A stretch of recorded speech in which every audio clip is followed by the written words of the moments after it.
For nearly 5 decades, Graceland stood frozen in time honoring Elvis Presley, the king of rock and roll. The news hit hard. Radio stations cut into their regular programs. Fans broke down in tears. How could the king, only 42 years old, be gone just like that? That same evening, Dr. Jerry Francisco, the medical examiner on the case, stood in front of reporters. He gave a short, clear answer. Elvis had died of cardiac arrhythmia, his heart just stopped beating. Natural causes, he said. End of story. But something didn't feel right. Even back in 1977, people could tell Elvis had changed a lot. The slim, energetic star had gained a lot of weight, almost 260 pounds. His performances were hit or miss. He forgot lyrics, talked too much between songs, and sometimes couldn't even stay on his feet without help. Behind the scenes, the medical truth was darker. The autopsy showed signs of years of harmful substance use, a heart that was too big, a swollen liver, and damage to his body that fit with long-term use of prescription substance. The toxicology report, which came later, showed what Dr. Francisco hadn't mentioned. Elvis's blood had high levels of powerful medications like Dilaudid, Quaaludes, Percodan, Demerol, and codeine, just to name a few. So why did Dr. Francisco lie? Some thought he wanted to protect Elvis's name and save his family from more pain.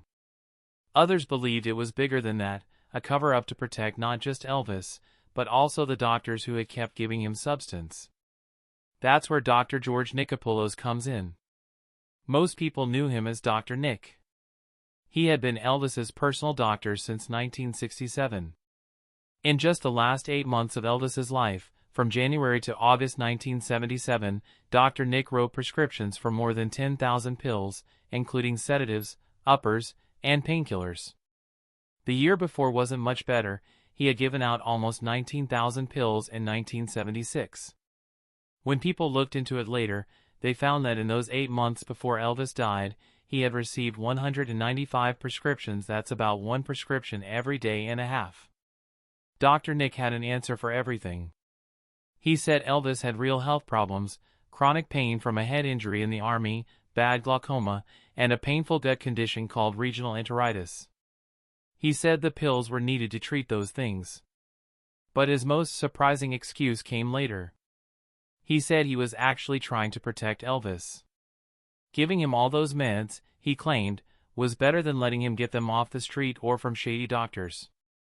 If I hadn't given them to him, he would have gotten them somewhere else, Dr. Nick told medical boards. He said he was trying to slowly cut down Elvis's harmful substance use while keeping an eye on him. But the Elvis people saw in those last days wasn't the same man who once changed music forever. He'd stay awake for days, pumped full of amphetamines, and then knock himself out with heavy sleeping pills. His eating habits were terrible, tons of greasy food, followed by strong laxatives to try and lose weight. On his last day, Elvis had taken his usual mix of meds. He played racquetball early in the morning, then went back to bed with more pills. Those final doses were likely too much. His heart, already weakened by the weight and years of harmful substance use, just gave up. Tennessee officials didn't buy Dr. Nick's story. In 1980, he was charged with 14 counts of giving out too many pills, not just to Elvis, but to other patients too. A jury later found him not guilty. But that wasn't the end. The Tennessee Board of Medical Examiners kept looking into his work, and in 1995, 18 years after Elvis died, they took away his medical license for good. Then, in 2020, the story got even more complicated. A writer named Sally A. Hodel released a book called Destined to Die Young. In it, she said Elvis had serious health problems in his genes. According to her research, Elvis had something called alpha-1 antitrypsin deficiency, a disorder that affects your lungs and liver. She also said he probably had a weak immune system, which could explain why he got sick so often and took so many medications. If she's right, then maybe Elvis wasn't just a harmful substance addict. Maybe he was really sick, trying to treat conditions doctors didn't fully understand back then. His trips to the hospital weren't just for pills, they might have been real emergencies. With the real reason behind Elvis's death still unclear and his personal doctor losing his license in the end, you have to wonder, was someone trying to keep the truth hidden forever? Or maybe someone was finally trying to bring it out into the open? Fighting to keep secrets buried. Spring of 2024 brought news that shocked Elvis Presley's huge fanbase. A company no one had heard of before called Nosany Investments and Private Lending LLC had quietly filed papers to auction off Graceland, the most famous rock and roll landmark in the world. According to court records, Riley Keough, Elvis's granddaughter and the only person in charge of his estate after Lisa Marie Presley passed away in 2023, was being accused of missing payments on a loan worth $3.8 million. The news came out of nowhere. Even the most loyal Elvis fans, who follow every detail about his life and legacy, were caught off guard. In no time, fan pages and forums were flooded with panic and confusion. Riley Keough's lawyers didn't waste time. They rushed to court in Shelby County, Tennessee, and filed an emergency request to stop the auction. Their claim was serious: the whole thing was fake. According to the documents they filed, Riley never signed anything with Nosany Investments.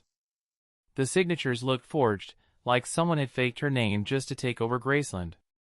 But time was running out. The auction date had already been set. If Riley's team couldn't get the court to step in fast, Graceland would be sold off in just a few days.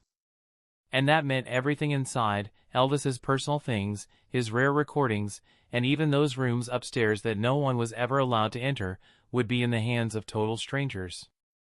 Then, just one day before the auction was supposed to happen, a judge in Tennessee gave his decision. He stopped the sale right away. He called Graceland a one-of-a-kind cultural asset and said losing it would hurt the public deeply. Even more telling, no one for Nosany Investments showed up in court. Riley's lawyers were there, but the company trying to sell Graceland wasn't. So the judge's decision went through without anyone challenging it. Graceland stayed in Presley hands. This wasn't the first time Graceland had drawn this kind of strange attention. Since Elvis died back in 1977, the house had become the center of one of the weirdest ideas in celebrity history: that Elvis Presley never really died. The first so-called sighting of Elvis came just hours after his death was announced. A man who looked just like him and called himself John Burroughs, a name Elvis actually used when he traveled, supposedly bought a one-way plane ticket to Buenos Aires at the Memphis airport. The witness said he was a heavier version of Elvis, wearing a white suit and sunglasses, even though it was late at night. Then, about 2 weeks later, a woman in Michigan said Elvis served her at a Burger King in Kalamazoo. She said she knew it was him the moment he asked if she wanted extra cheese. His voice was that familiar. Most people would have expected stories like these to die down. But they didn't. They just kept coming. By 1979, there were hundreds of reports across the country. Elvis was seen pumping gas in Oklahoma. Elvis is shopping in a Missouri grocery store. Elvis at a Nashville concert, wearing a fake beard. The stories became so popular that in 1988, the tabloid Weekly World News created a regular section called Elvis Watch just to keep track of all the sightings. Over time, the theories became even wilder. Some said Elvis helped the FBI go after organized crime and then entered the witness protection program. Others believed he faked his death to escape the stress of being so famous. One rumor even claimed he had cancer and wanted to die in peace, without the world watching. The people who believed these theories pointed to strange things about his funeral. They said his coffin weighed 900 pounds, way too heavy. They also wondered why the family chose a closed casket after already having a public viewing. And most famously, they noticed something odd on his gravestone: his middle name was spelled Aaron instead of Aaron. The family would never get that wrong, they said, unless Elvis wasn't actually in the grave. Then came the internet. In the early 2000s, entire websites popped up just to prove Elvis was still alive. YouTube videos tried to match his voice with a preacher named Bob Joyce, someone whose singing sounded uncannily like the king himself.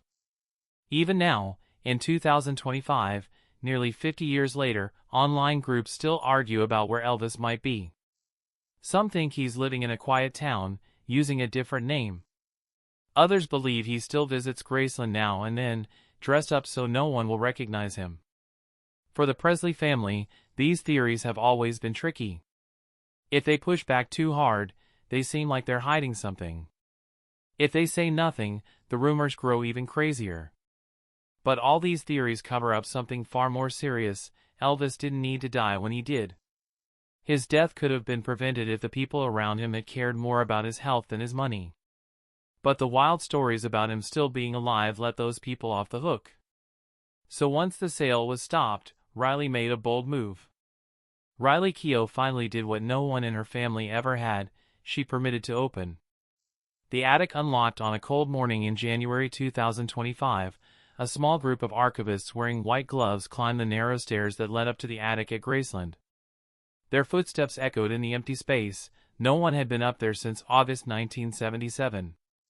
The air was thick with dust, untouched for almost 50 years.